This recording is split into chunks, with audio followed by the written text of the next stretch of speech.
Are you frustrated by the high prices at the pumps? Are you worried about the amount of emissions you're contributing to the environment by driving? Yet at the same time, are you someone who can't quite afford a new fuel-efficient car? Well, I'm Eric Novak, and stick around because in the next few minutes, I'm going to give you some easy-to-follow tips on how to save money and protect the environment at the same time, no matter what you drive.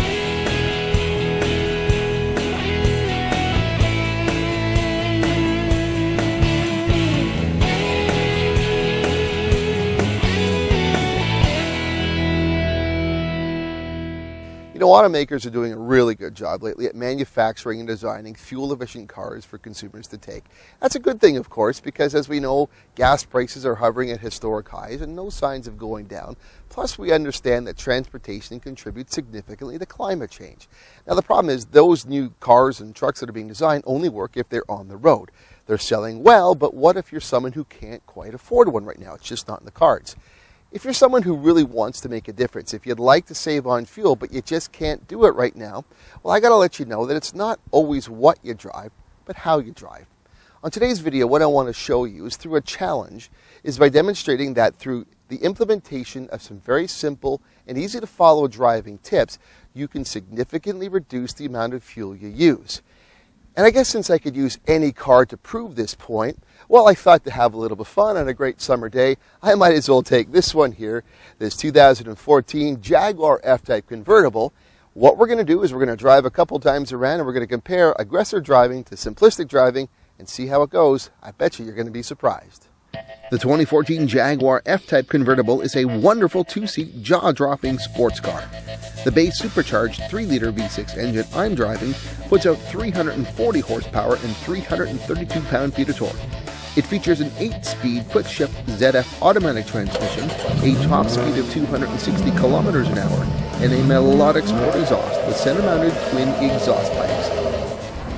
So we're just about to start our first loop where we're going to be a little more aggressive. I've just reset the trip meter, and as you can see, I've also reset the fuel efficiency reading. So we're set to see what we've got. Let's give her a go.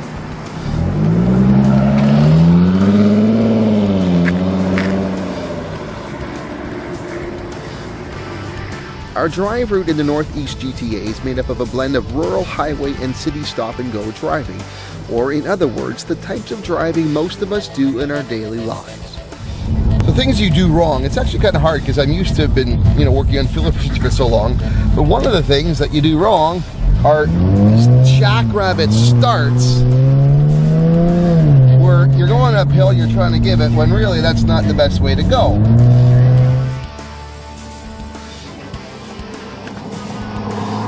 There are lots of common driving mistakes out there which hurt fuel efficiency. When driving on a highway, both excessive and inconsistent speeds can suck more gas than needed. And on city streets, try to avoid rushing to a stop sign or stoplight and instead practice coasting to decelerate. And those ridiculous jackrabbit quick starts from a full stop will hurt your fuel efficiency more than just about any other driving habit out there. So just don't do them. Alright, so we're just pulling back to our starting point, and I was driving aggressively as I could. I'm not sure I know how to do that anymore, but we will put the car in park and let's take a look here.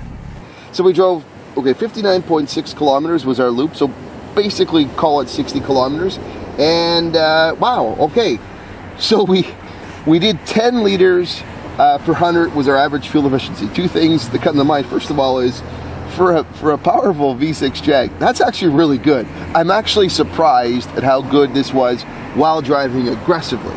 But that's the benchmark of what I presume to be how not to drive. So we'll reset, we'll do that loop all over again and see how we can compare by doing it using some very simple and easy to use, easy to apply conservative driving techniques. Let's see how it goes. All right, so we have reset the trip and we have reset the fuel economy, and now I am going to give this a second loop, and I'm going to try and employ the techniques that we've talked about. I'm going to be easier on the pedal, try to focus on maintaining a steady speed more often, Right now, just coming up to a light, I'm coasting to decelerate. My foot is completely off the accelerator. So it's really going to be interesting to find out, because that was an impressive number that we in the first loop while aggressive driving. So let's see what happens with the second time around. Off we go. Should be interesting. So the last time I took a science class was grade 11 physics, and I got 51. I'm not a science genius by any stretch of the means, but one of the ways you can save on your fuel consumption is by understanding momentum and inertia. For example, we're now going down a hill. The energy that an engine consumes or uses to propel a vehicle forward, well, you know what? I don't need it right now. If you pan forward looking where we're driving right now, we're going downhill.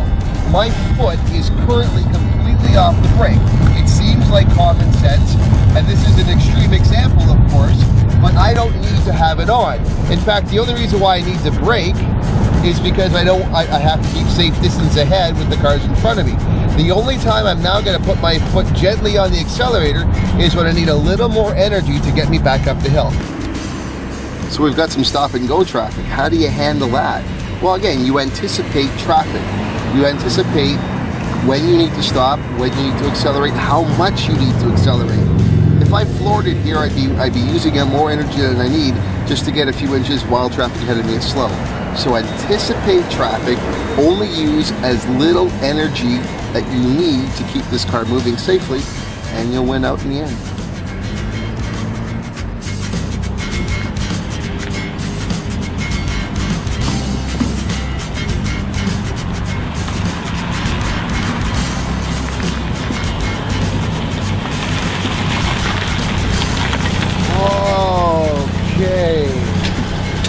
Put it in park. All right, it was a more relaxed drive, but let's see the results. I haven't checked in a little while because I didn't want to jinx myself. But let's come down and take a look here. All right, we've got it shut here. So distance-wise, 59.4. So basically, I think it was 59.5. So basically, as you can see, that was the same distance. And the results, whoa, 7.4. If in the previous round we had 10. Okay, it just moved. 7.5. Darn it, I'm idling. We'll turn it off here and we'll see. But wow, that gap was actually better than I thought it would be.